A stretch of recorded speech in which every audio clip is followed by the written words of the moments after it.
Así como Pedro había negado a Jesús 3 veces, Jesús restauró a Pedro 3 veces por medio de la pregunta crucial: ¿me amas?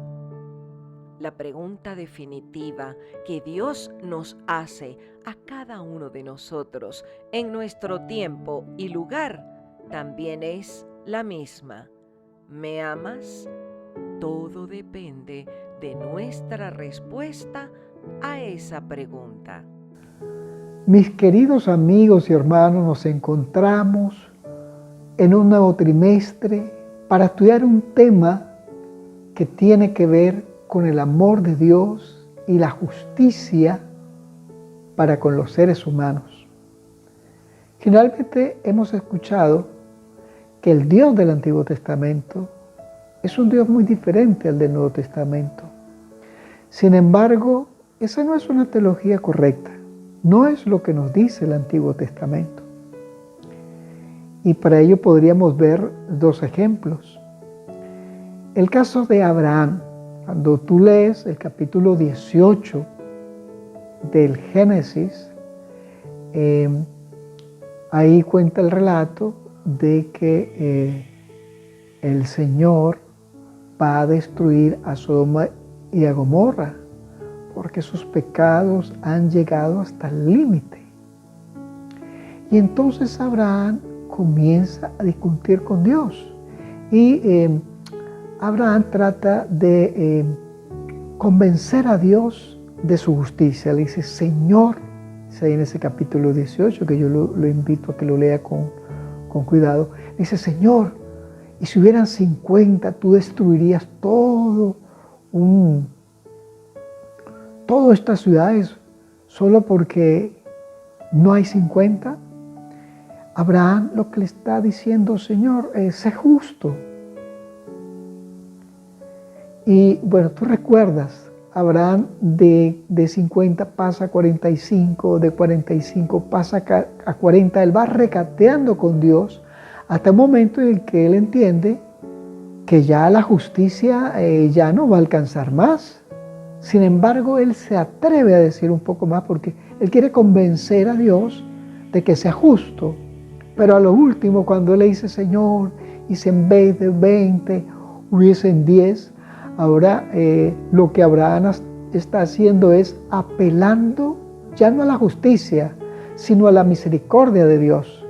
Dios le dice: mira, si hay 10, vamos a perdonar la ciudad. Aquí descubrimos que el amor de Dios para los seres humanos no es razonable con la lógica. ¿Sí? Y si vamos a ver el ejemplo de Moisés, ahí en el libro del Éxodo, el capítulo 33, y el 32 y 33, Israel ha hecho algo terrible, ha creado un becerro de oro, lo ha adorado, un pueblo que acaba de salir de la esclavitud, donde Dios le ha dado el privilegio de ser su pueblo para bendecir a la humanidad. Y ahora este pueblo es rebelde. Entonces Moisés quiere discutir con Dios, o quiere como interceder con Dios. Dice: bueno, en ese capítulo 33, Señor, ¿qué van a decir los egipcios que tú sacaste a este pueblo para matarlo? Como queriendo convencer a Dios de que perdone la maldad de este pueblo, ¿verdad? Él apela al amor de Dios, pero cuando nosotros seguimos leyendo ese capítulo 33 y 34, descubrimos que Dios es un Dios de misericordia. Y Moisés le había pedido: Señor, yo quiero verte. Y el Señor le dice: bueno, mire, no podrás verme, porque si ningún ser humano puede verme y vivir. Sin embargo, lo que Dios hace es que pasa su bondad y su misericordia delante de él. Y en esa exclamación, dice ese capítulo 33 del libro del Éxodo, el verso 19 dice: Jehová le respondió, yo haré pasar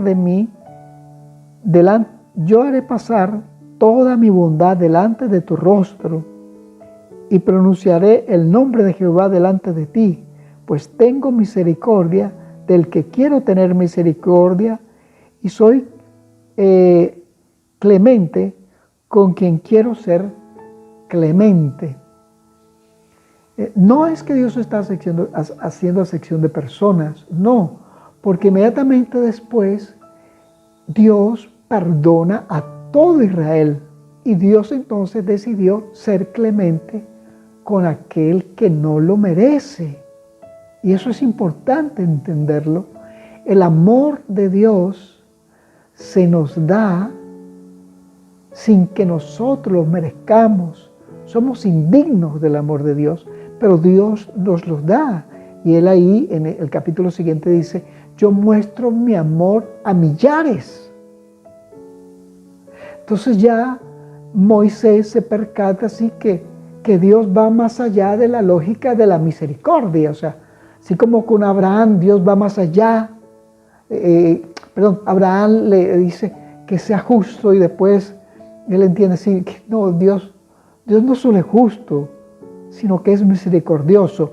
Y aquí muestra que su misericordia es casi infinita. Dice: yo tengo misericordia de millares. Ha perdonado a este pueblo perverso y además de eso lo habrá de soportar 40 años en el desierto, sosteniéndolo. O sea, le da amor sin que lo merezca. Y esto es importante que tú y yo lo entendamos. Dios me ama, Dios te ama, aunque no somos dignos de su amor. No puedo hacer nada, no puedo ganarme el amor de Dios. No puedo, porque soy pecador, porque soy indigno. Pero aún así Dios decide darme su amor. ¿Percatamos esto? Y eso tiene que ser muy importante para nosotros, para entender cómo es que Dios nos ama de forma personal. Entonces debo decir, bueno, ¿cómo es que Dios me ama? Me ama con su paciencia, con su mansedumbre, con su tolerancia y con su gracia. El amor de Dios, si yo lo acepto, es lo que me motivará a hacer lo correcto. No habrá más nada que pueda hacerlo. Y luego vamos a ver dónde se manifiesta plenamente el amor de Dios. Bueno, algo que debemos entender es que el amor de Dios es gratuito. Dios voluntariamente quiere amarme. Y en el libro del profeta Oseas está el ejemplo, esa ilustración del profeta Oseas. Dios le pide al profeta que se case con una mujer de la mala vida, una mujer prostituta, con la idea de que este matrimonio fuera una ilustración de lo que Dios estaba haciendo con su pueblo, que era infiel. Oseas tiene que amar a esta mujer, y él la amaba. Dios ama a Israel y lo ama de forma gratuita. Y ese verso espectacular de Oseas 14:4, que dice, Dios refiriéndose a su pueblo y queriendo mandar un mensaje a través del profeta que está casado con una mujer que es prostituta, que le es infiel, y que esta mujer se va y Dios le dice, bueno, ve, vuélvela a buscar y vuélvela a traer. Pues esa era la relación que Dios tenía con Israel y es la misma relación que Dios tiene con nosotros. Nos ama de gratis. Ahí, en ese capítulo 14, el verso 4 dice, y, refiriéndose a Israel, y los sanaré de su rebelión, los amaré de pura gracia, porque mi ira se apartó de ellos. Los amé de pura gracia. Esa palabra en el hebreo es nedabak. Y esto lo que significa es amor abundante, un regalo exuberante, un regalo espontáneo y un regalo libre. Bueno, el amor de Dios es así, para con su pueblo rebelde.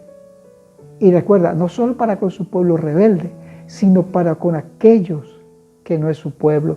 Dios nos ha amado de gratis, de gracia. Y es por eso que este mundo en que vivimos, nosotros lo hemos sido destruidos por completo. Porque el amor de Dios está ahí. ¿Ahí para qué? Para gritarnos que Él nos ama. ¿Sí? Él me ama. Hay otra cosa que también es importante entender del amor de Dios. Y eso lo vemos en la creación. Dios no creó el universo. Dios no creó este planeta Tierra con la humanidad para que la humanidad lo amara. Como decir, bueno, voy a hacer esto con el objetivo de tener algún interés, alguna ganancia. ¿Y cuál sería la ganancia? Bueno, la ganancia es que los seres humanos me amen. No, no es así. El Señor Jesucristo nos lo hace ver en el capítulo 17 de Juan, el verso 24, la última parte, dice: pues me has amado antes que el mundo fuese. En otras versiones dice: antes que el mundo fuera fundado. Dios ha amado en la eternidad. No necesita crear criaturas para que lo amen. No, Dios creó a seres a su imagen porque ama, porque quiere dar. Cuando un padre y una madre terrenal tienen un hijo, no lo trajeron con un interés en particular, sino porque esa es la expresión de su amor. Y cuando viene un segundo hijo, pregunta, bueno, ¿a quién amará más? ¿Al primero o al segundo? No, los ama igual. Los ama exactamente igual. Porque no trajeron a sus hijos con el objetivo de competir en el amor, no, sino que es un amor que se da por el amor de Dios, que es del Dios eterno. Él ha creado el universo, ha creado los mundos donde hay seres semejantes a Él, los ha creado porque los ama. Y la respuesta de sus criaturas inteligentes debiera ser amarlo. Entonces, esa es otra cosa que necesitamos entender, que el amor de Dios se expresa porque ama. No ama con un interés de recibir, sino con el gozo de dar, de ver que su amor se expande. Sin embargo, hay algo que es triste, y es que nosotros podemos rechazar ese amor. Y podríamos decir que la inmensa mayoría de la humanidad vive de espaldas a Dios. Y queriendo rechazar su amor, algo que inventan es, bueno, Dios no existe. Aún así, Dios nos sigue amando. El Señor Jesucristo, en el capítulo 23, dice algo muy interesante. ¿Recuerdas cuando Jesús está frente a Jerusalén, es esa noche, y Jesús está muy muy compungido. Y entonces él ahí en ese capítulo dice: Jerusalén, Jerusalén, que matas a los profetas, cuánto quise yo juntaros como la gallina reúne sus polluelos, pero no quisiste. Al pueblo de Dios, el deseo del Señor Jesucristo es tener a sus hijos cerca. Ese es el deseo. Él quiere reunirlos juntos, que su amor los guarde, que su amor les haga no merecederos, sino que puedan recibir de su gracia, puedan ser instrumentos de Él, pero Israel no quiso, no quisiste. Esa es una historia muy triste porque nos muestra que aunque Dios nos ama, no nos obliga a amarlo. Y eso está bien, porque el amor de Dios no es manipulador, no es sometedor, sino Dios muestra su amor esperando que nosotros respondamos libremente. Porque recuerda, somos creados a imagen de Dios, y al ser creados a imagen de Dios, entonces tenemos el libre albedrío. Esa es la seguridad de que el amor de Dios se mantenga en el universo, el amor de sus criaturas, porque lo aman libremente. ¿Ves? Bueno, entonces fíjate que el amor de Dios nosotros podemos decidir rechazarlo.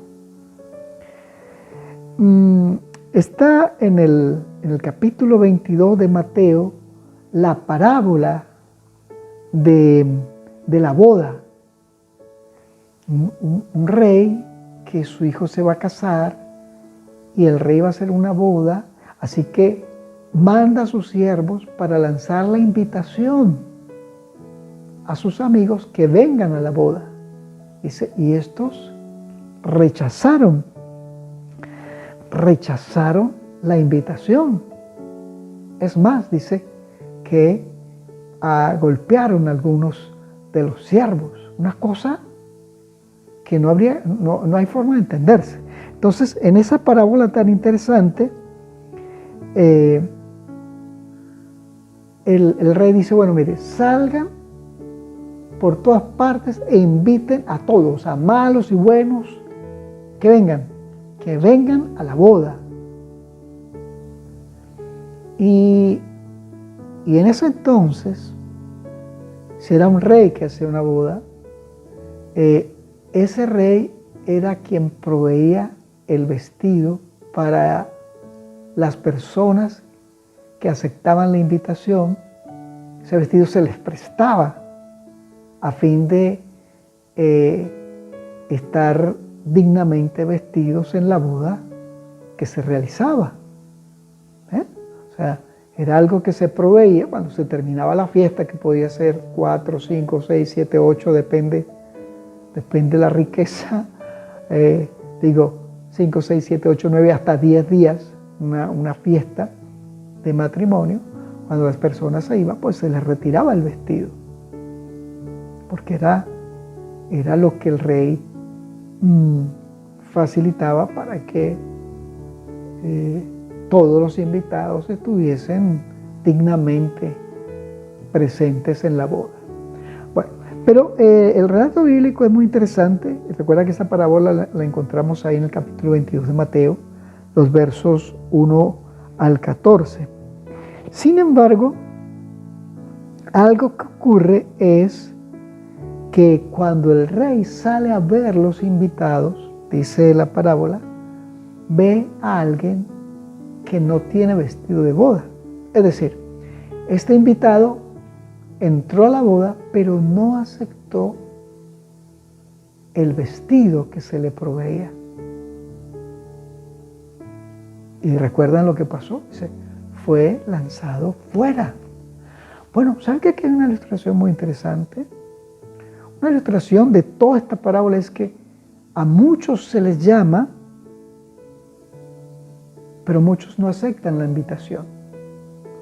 Otros aceptan la invitación, pero no están dispuestos,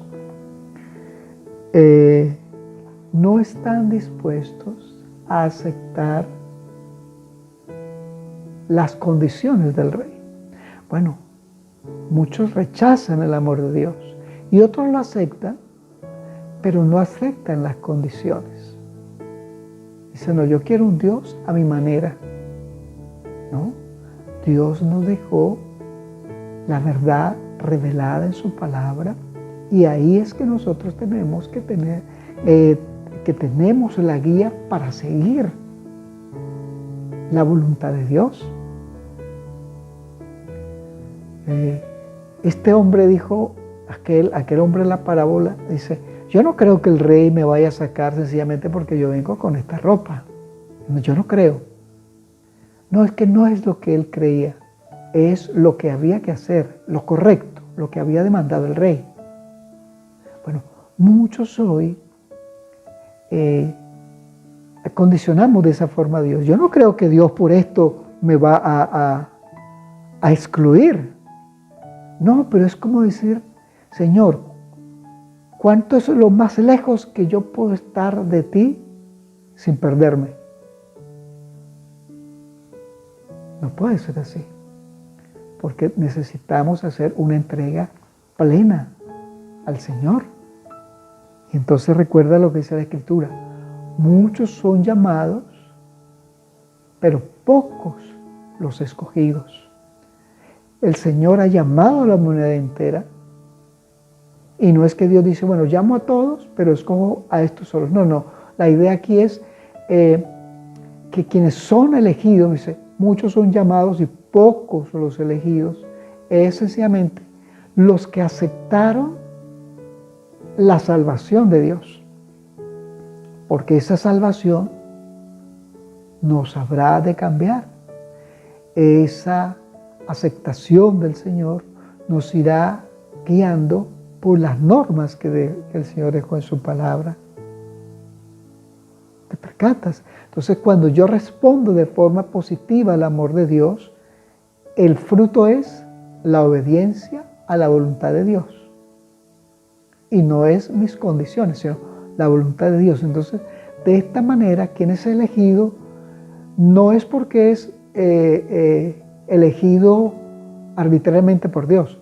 No, sino que esa persona misma, por su decisión, por la decisión correcta que ha hecho, entonces es colocado en el grupo de los que fueron elegidos, pero la responsabilidad de ser elegido está sobre la persona misma, o sea, sobre la decisión que tú y yo tomamos. Y por último, podemos decir que el amor de Dios manifestado en la cruz es la máxima evidencia de que Dios me ama. El apóstol Pablo en Gálatas, el capítulo 2, verso 20, la última parte dice, hablando de Jesús, el cual me amó y se entregó a sí mismo por mí. Jesús murió en la cruz voluntariamente para hacer el sacrificio vicario, para tomar mi lugar. Recuerda, yo debo morir eternamente. Y entonces Jesús pagó mi muerte. Jesús también en el Calvario pagó la justicia que demanda mi pecado. Por eso es que yo puedo ser perdonado por el Señor Jesús. Volvamos a escuchar bien las palabras del apóstol, hablando de Jesús, el cual me amó y se entregó a sí mismo por mí. Querido hermano, querido amigo, necesitamos ver la cruz, o sea, ver en Él a nuestro Señor Jesucristo, donde se ha derramado todo el amor del cielo. Y al ver ese amor derramado en sacrificio, en muerte voluntaria, tomando mi lugar, debe nacer en mí el deseo de amar a Dios. Cuando eso es una realidad en mi vida, mi experiencia cristiana será una experiencia que sea de bendición para mí, para mi iglesia y para quienes me rodean. Recuerda, el Dios del Antiguo Testamento es el mismo Dios del Nuevo Testamento. Nos ama de manera incalculable. Dice, de tal manera amó Dios al mundo, de tal manera, o sea, de una forma tan abundante, tan apoteósica, que dio a Jesucristo. En la cruz se demuestra el amor de Dios por la raza humana. Y en mí está decidir si creo en ese amor, si acepto ese amor, porque si lo acepto, dice, todo aquel que en él crea no se pierda, sino que tenga vida eterna, porque Cristo nos da vida eterna, Cristo nos da su vida. Decide tú cómo vas a responder al amor de Dios que está mostrado en la cruz del Señor Jesucristo. Querido hermano, le invito para que oremos. Padre que estás en el cielo, gracias por amarnos gratuitamente. Gracias porque nos trajiste a la existencia solo a causa de tu amor. Y gracias porque en Cristo nos das perdón y vida eterna. Ayúdanos a asimilarlo en nuestras vidas para honrar tu nombre. Lo pedimos en nuestro Señor Jesús. Amén. Mi querido hermano, si Dios lo permite, nos veremos la próxima semana.